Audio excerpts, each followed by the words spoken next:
messieurs, bonsoir. Bienvenue au sommaire de ce journal. Le projet de loi relatif à la prévention et à la lutte contre la corruption devant les membres de l'Assemblée populaire nationale.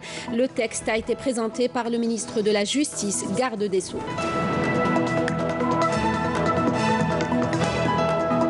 L'importance de la démocratie participative dans la prise en charge des problèmes au niveau local, soulignée lors de la rencontre avec les représentants de la société civile à Annaba à la fin de la visite hier de 3 membres du gouvernement.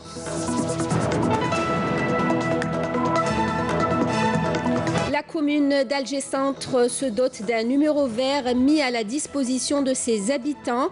Un nouveau service pour toutes les demandes d'intervention ou de renseignement. Allo Belediati s'inscrit dans une démarche de service public.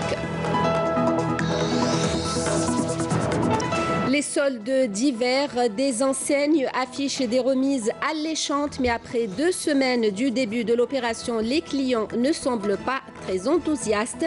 À suivre un reportage dans ce journal. Pour commencer, la dépouille de l'ancien ministre délégué auprès du ministère de la Défense nationale, le général-major Abdelmalek Gnezia, décédé hier à l'âge de 83 ans, a été rapatrié ce mardi après-midi à Alger à bord d'un avion militaire. Le président du Conseil de la Nation, Abdelkader Ben Salah, le président de l'Assemblée populaire nationale, Mouad Bouchareb, le premier ministre Ahmadou Yahya, le général de corps d'armée Ahmed Gaïd Salah, vice-ministre de la Défense nationale, chef d'état-major de l'ANP, le ministre des Affaires étrangères Abdelkader Msahel et des officiers supérieurs de l'ANP étaient présents aux côtés de la famille et des proches du défunt à l'arrivée de la dépouille.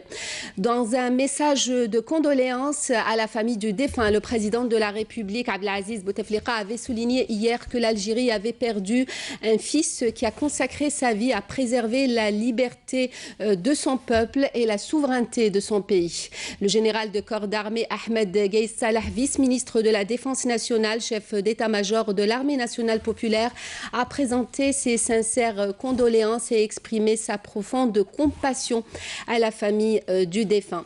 L'enterrement de Abdelmalek Gnezia aura lieu demain au cimetière de Sidi Yahya à Alger après la prière du Dahr, selon le ministère de la Défense nationale.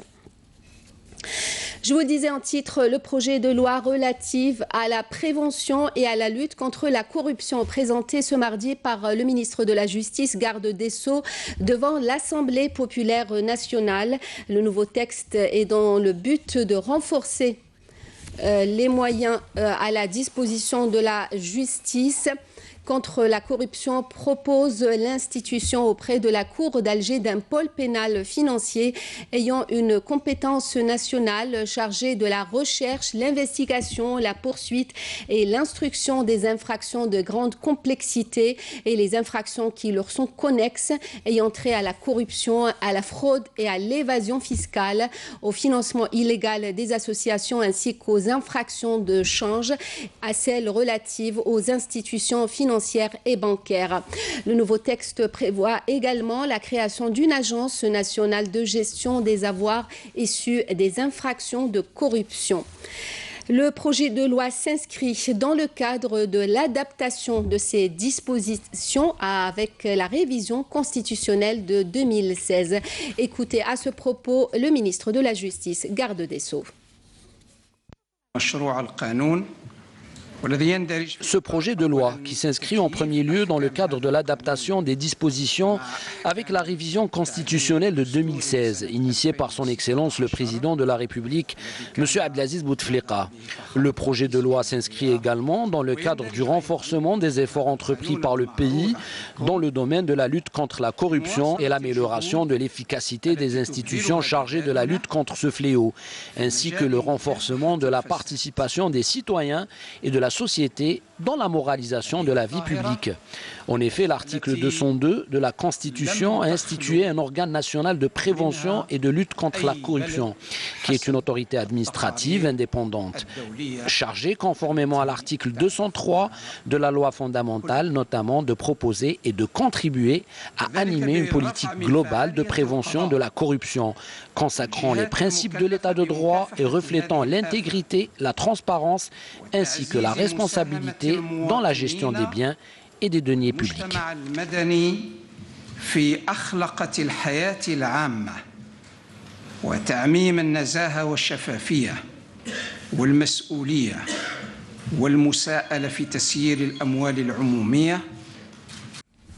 Trois ministres étaient hier à Annaba après les dernières intempéries qui étaient à l'origine d'importantes inondations dans la wilaya. Le ministre de l'Intérieur et des collectivités locales, le ministre des Travaux publics et des Transports ainsi que le ministre des Ressources en eau avaient rencontré à la fin de cette visite sur le terrain des représentants de la société civile et des élus locaux. L'accent a été particulièrement mis sur l'importance de la démocratie participative dans la prise en charge des problèmes au niveau local. Abdelmajid Benkassi. L'accent a été mis sur l'importance de la concrétisation sur le terrain de la démocratie participative pour une prise en charge efficace des problèmes posés à l'échelle locale, notamment avec la communication entre les divers acteurs pour soulever les insuffisances et trouver les moyens de les traiter. Le rôle de la société civile demeure très important. Je le dis en toute franchise. Si nous voulons mettre fin à tous ces fléaux, des fléaux bureaucratiques ou des fléaux liés à des personnes ou à des comportements, il faudrait qu'on s'entraide. On s'entraide dans des cadres qui nous organisent, notamment en ce qui a trait à la démocratie participative, comme il est énoncé dans notre Constitution. Et ce n'est point un slogan, c'est un principe qui doit se concrétiser dans notre quotidien.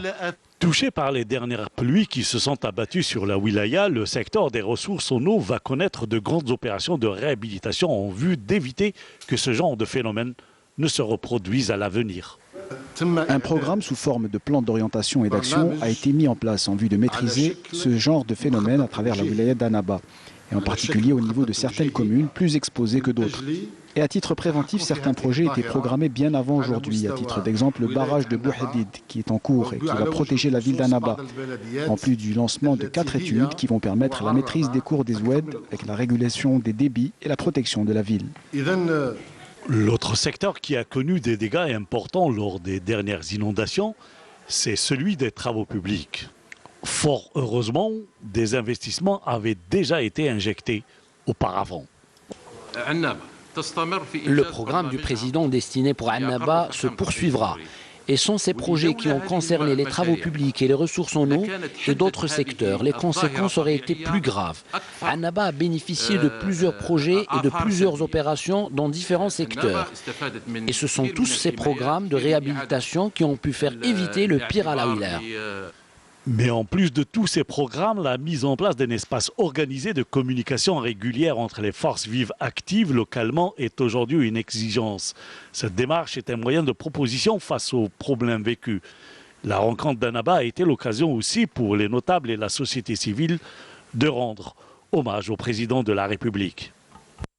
Deuxième jour de la visite du ministre de l'Industrie et des Mines à Béchar. Youssef Yousfi a visité les unités de production du complexe farine et semoulerie relevant du groupe public Agrodiv. La production est destinée essentiellement aux consommateurs dans les wilayas du sud-ouest du pays à travers une trentaine de points de vente des produits de ce complexe qui dispose de 3 unités de production spécialisées.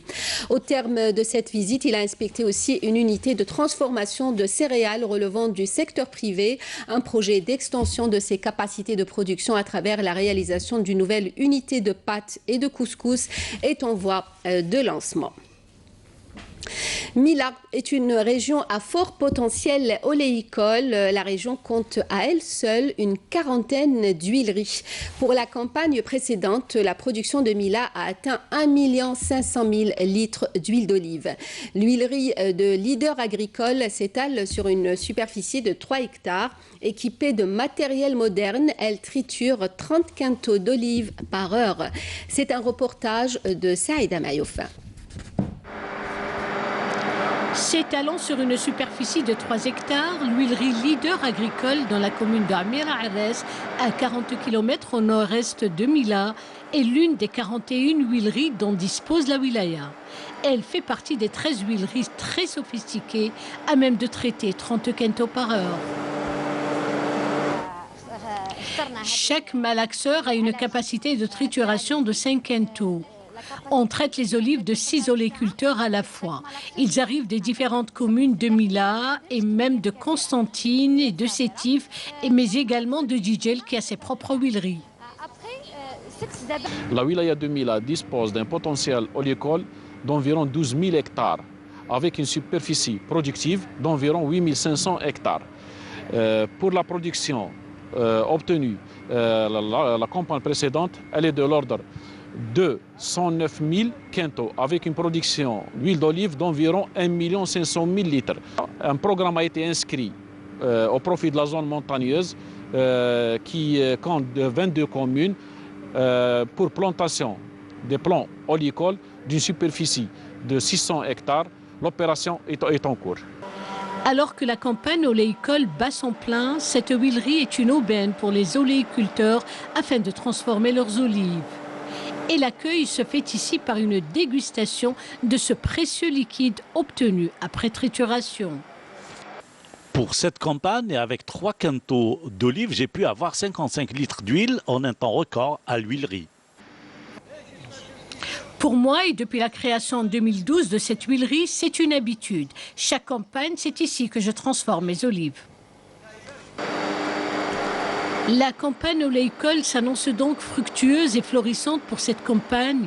L'oléiculture est sans conteste sur une courbe ascendante. Nous tablons cette année sur une quantité qui dépasse les 1,9 million de litres. On sait que l'olivier ne demande pas beaucoup de potentialité hydrique, mais quoique pour accompagner nos agriculteurs, on a opté pour une politique à les accompagner en les autorisant en phase fonçage de puits.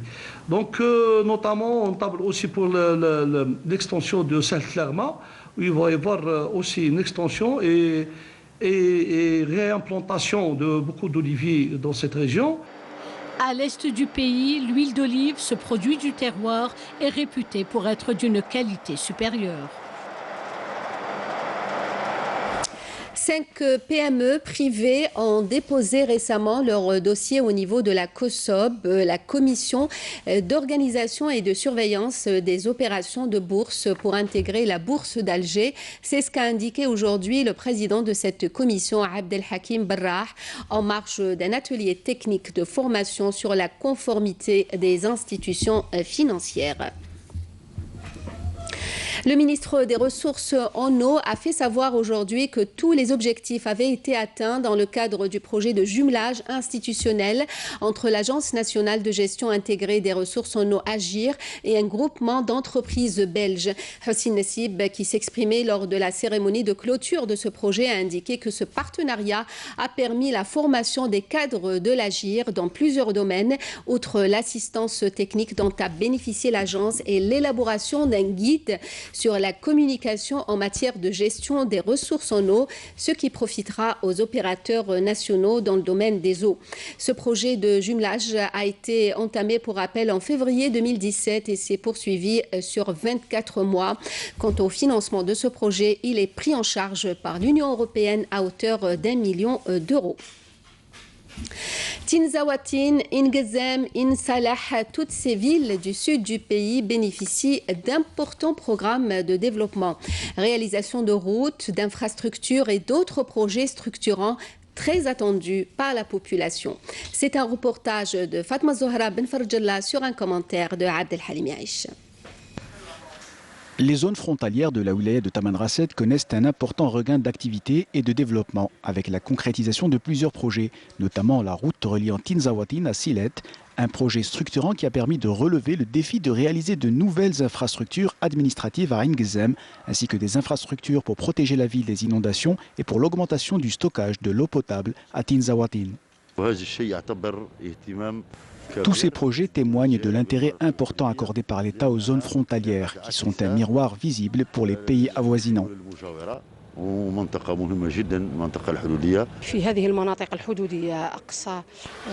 Dans cette région frontalière qui est la plus éloignée d'Algérie, il y a des grandes universités où sont inscrits de nombreux étudiants et les zones enclavées rurales et désertiques sont prises en charge. Tout est disponible, il y a des enseignants, on a tout ce qu'il faut. Les projets doivent être suivis. Les budgets assignés par l'État doivent être dépensés pour atteindre les objectifs. Justement, la circonscription administrative de Ain Saleh veille à la mise en œuvre des projets financés par le Fonds de garantie des collectivités locales et du Fonds destiné au Sud, qui ont permis la concrétisation de nombreux projets. L'Agence nationale à l'aménagement et à l'attractivité territoriale est chargée du suivi des études pour le développement des régions frontalières. Entre 2015 et aujourd'hui, en 3 années, Ain Saleh a vraiment changé, que ce soit pour la réalisation de routes, l'architecture ou l'aménagement urbain.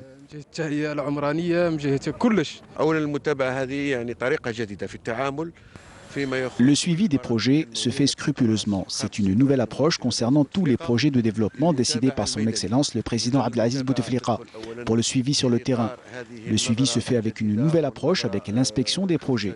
Comme vous le savez, les régions du Sud et les régions frontalières bénéficient d'un programme de développement important.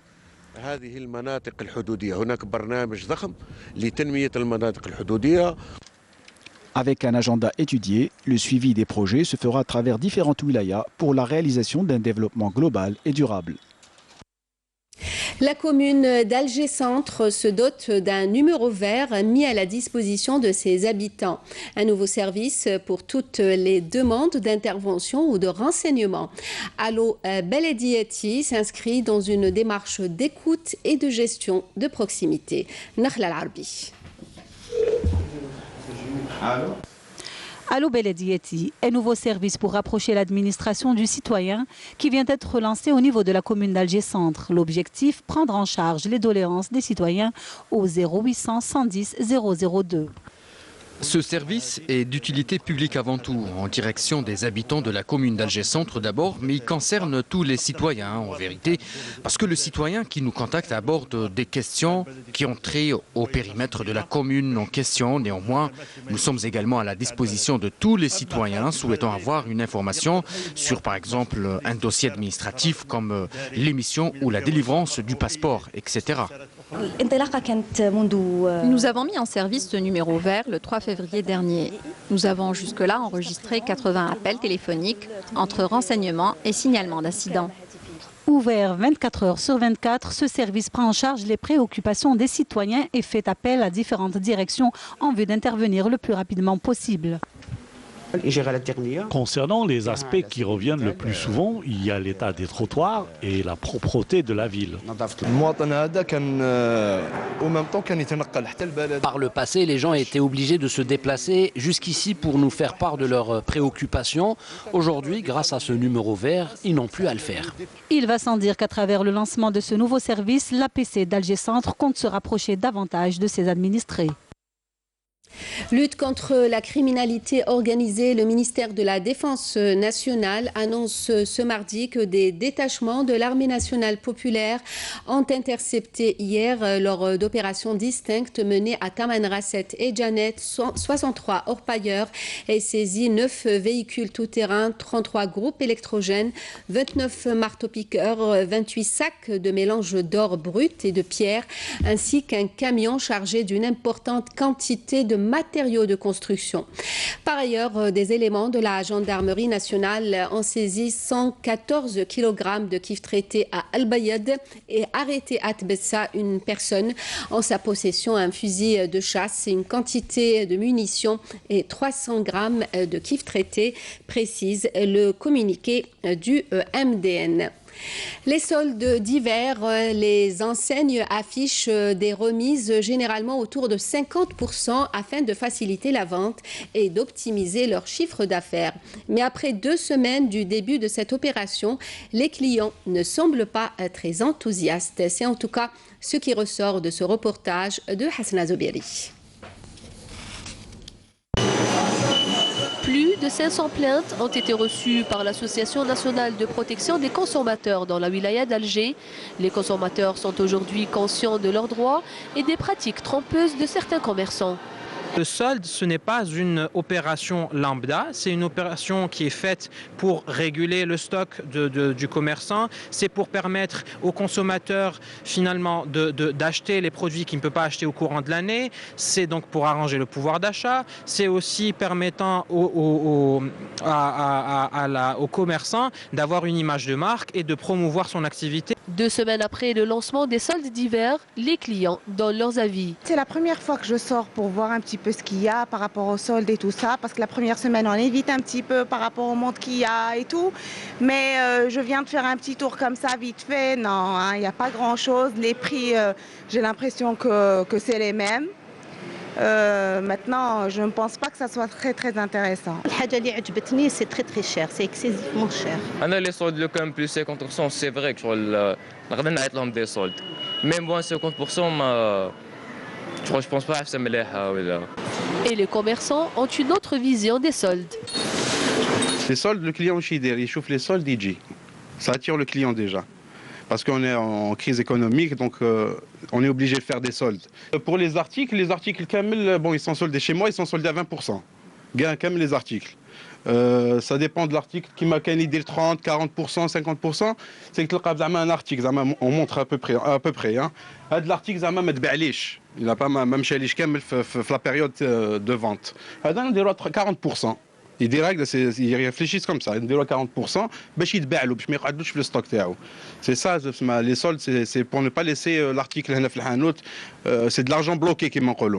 La vente par le solde est régie par le décret 06-215, lequel prévoit des sanctions à l'encontre des commerçants. La majorité, pour ne pas parler de la quasi-totalité des commerçants, ne savent pas ce que c'est que le solde et donc en général ils commettent des infractions sans parfois le savoir, en dehors par contre des cas de ceux qui le font d'une manière intentionnelle. Et des commerçants qui ne savent pas que c'est régi par une loi et qu'ils risquent gros en commettant des infractions pareilles.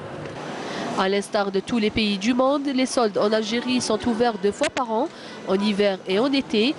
Des périodes qui sont très attendues par les consommateurs pour faire de bonnes affaires. Une pratique commerciale qui nécessite néanmoins plus de contrôle de la part des directions du commerce. Sport football, le CR Belouizdad s'est imposé devant l'ES Sétif sur le score de 1-0 pour le compte de la 20e journée du championnat de Ligue 1 Mobilis, disputée aujourd'hui au stade du 20 août à Alger. L'unique but de la rencontre a été inscrit par Bouchard à la 43e minute de la rencontre. Cette victoire permet aujourd'hui au CRB de respirer un tant soit peu, mais le club reste tout de même lanterne rouge avec un total de 16 points. On reste avec le sport pour parler handball et de l'équipe de Ain Touta, une équipe qui joue en division 1. Elle est d'ailleurs détentrice de la dernière Coupe d'Algérie. C'est une équipe ambitieuse et surtout formatrice, une véritable école dans la discipline. Le reportage de Abdelmajid Benqassi. Voici un club qui monte, le ZAT, l'espérance sportive de Ain Touta dans la wilaya de Batna à l'est du pays. Un club créé il y a à peine 20 ans, en 1998, et déjà un nom et une place dans le handball algérien. On a entamé le championnat en 2003, exactement en 2003. En 2003, c'est-à-dire ce qu'on a c'est-à-dire احبطنا la base, رحنا les écoles primaires, عندنا des conseillers تابعين الكلوب وعندنا on a des conseillers en même temps on a des techniciens supérieurs spécialité handball. راحوكم des bénévoles داروا البينيفولا في les écoles. ومن تمام les écoles نقاو quelques éléments. Ain Touta est devenue au fil des années une véritable école dans un sport qui a tant donné à l'Algérie. Ain Touta, devenue une pépinière de la petite balle, et fournit bien des noms à l'équipe nationale. Parmi eux, Ayatollah El Khomeini.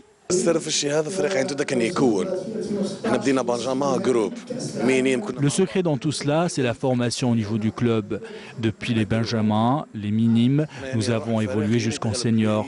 Et c'est l'esprit de groupe qui a régné pour arriver à ces résultats aujourd'hui. Tout ce qui a été accompli, c'est grâce aux joueurs et aux dirigeants du club. De près ou de loin, nous avons travaillé très dur pour arriver là. Actuellement, nous gérons match par match. Notre objectif, c'est le championnat et bien sûr, garder la Coupe d'Algérie. Et derrière l'équipe, un sponsor, en l'occurrence le producteur public de ciment, la CIMAT de Ain Touta. C'est une société citoyenne qui est très proche de son entourage, notamment les équipes sportives, les associations caritatives, les associations religieuses. On a accompagné pas mal d'équipes, notamment l'équipe de Lozat qui porte déjà le logo GK-CIMAT. On l'a accompagnée depuis 2004 et actuellement, elle est vraiment arrivée. Ouais. On est prêt toujours à les accompagner jusqu'au bout. Des ambitions pour un club de l'intérieur du pays qui a besoin d'aide pour relever des défis et surtout confirmer les résultats de l'année dernière. Et pourquoi pas gagner pour la première fois le championnat national de handball et faire bonne figure en Coupe d'Afrique des clubs. Et on termine ce journal dans la région du Tassili. C'est en ce moment la pleine saison touristique. Une affluence assez importante de touristes, notamment étrangers, est à relever cette année. Et quand on passe par là, on ne peut être que fasciné. Camélia Mellala. Du Tassili Nadjer à Djanet reste un véritable musée à ciel ouvert dans le grand sud du pays. Classé en 1982 patrimoine universel de l'UNESCO, le Tassili reste synonyme d'évasion, de découverte pour chaque touriste venu chercher la méditation. C'est vraiment une région surprenante, très belle, où nous avons vu des canyons vraiment très très variés.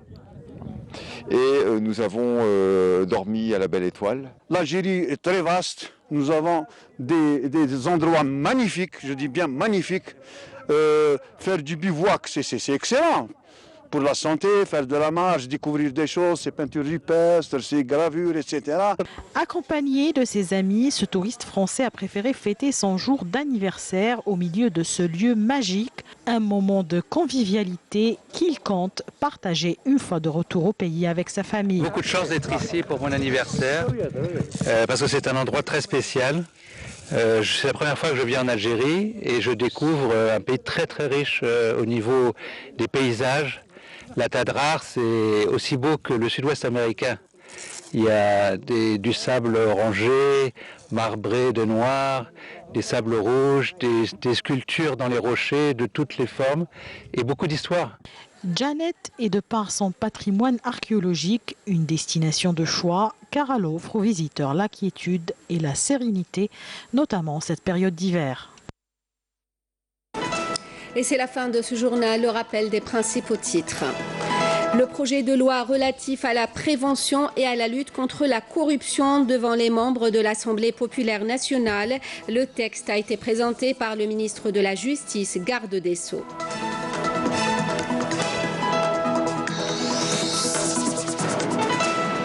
L'importance de la démocratie participative dans la prise en charge des problèmes au niveau local, soulignée lors de la rencontre avec les représentants de la société civile à Annaba à la fin de la visite hier de 3 membres du gouvernement.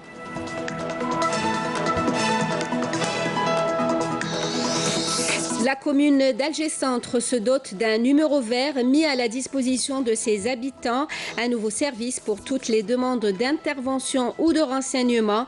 Allo Beledieti s'inscrit dans une démarche de service public.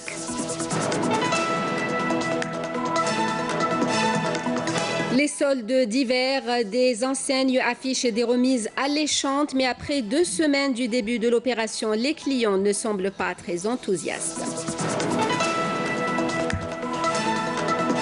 Merci à vous de nous avoir suivis. Vous pouvez toujours revoir nos programmes à travers les liens qui s'affichent en bas de votre écran. Le prochain rendez-vous avec l'information sur Canal Algérie est à 20h, l'édition en arabe. Très bonne soirée. Merci.